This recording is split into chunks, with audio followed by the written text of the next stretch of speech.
pêche, nos animaux avalent le plastique, déjà présent en mer, et en meurent.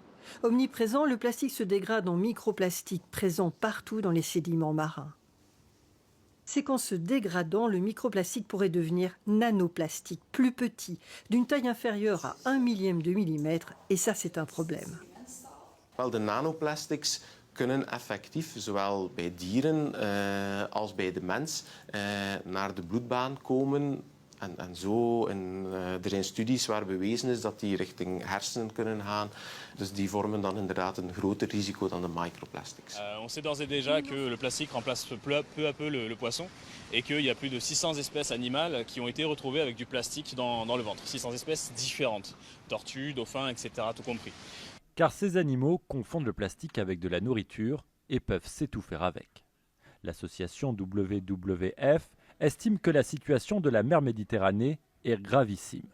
Le taux de plastique y est plus important que dans les autres mers et océans du monde entier, et cela représente un danger pour notre santé.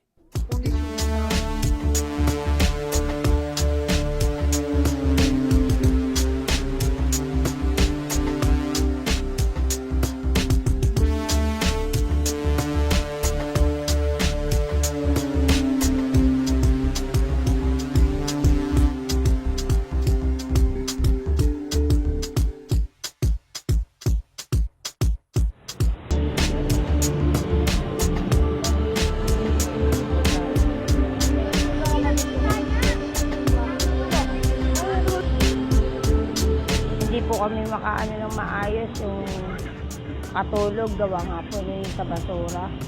Na pag uulan, iinit, ito yung singaw po.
La majorité des fleuves dans le monde sont reliés par un océan.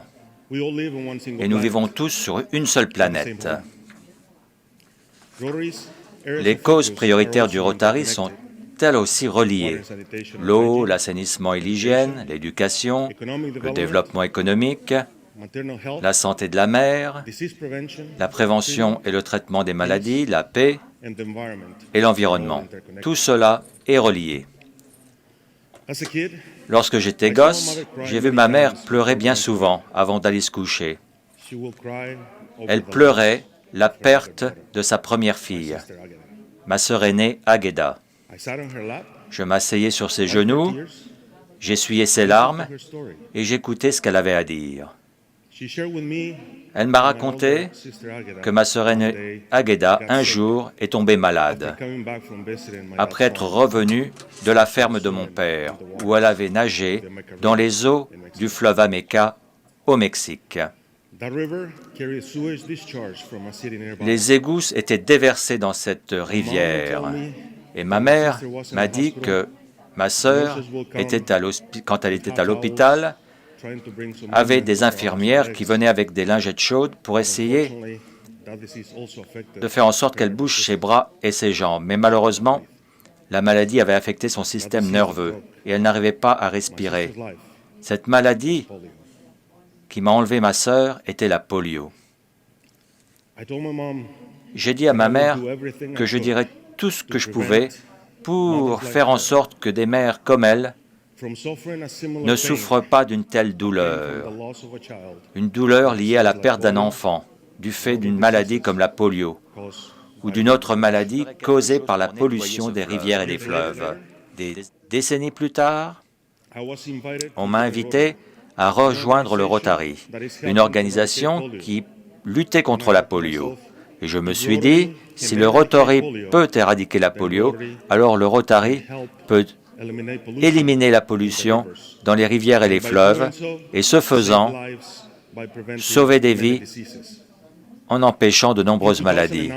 En 2009, mon club de South Ukiah, en Californie, a été invité à participer au nettoyage du fleuve Russian.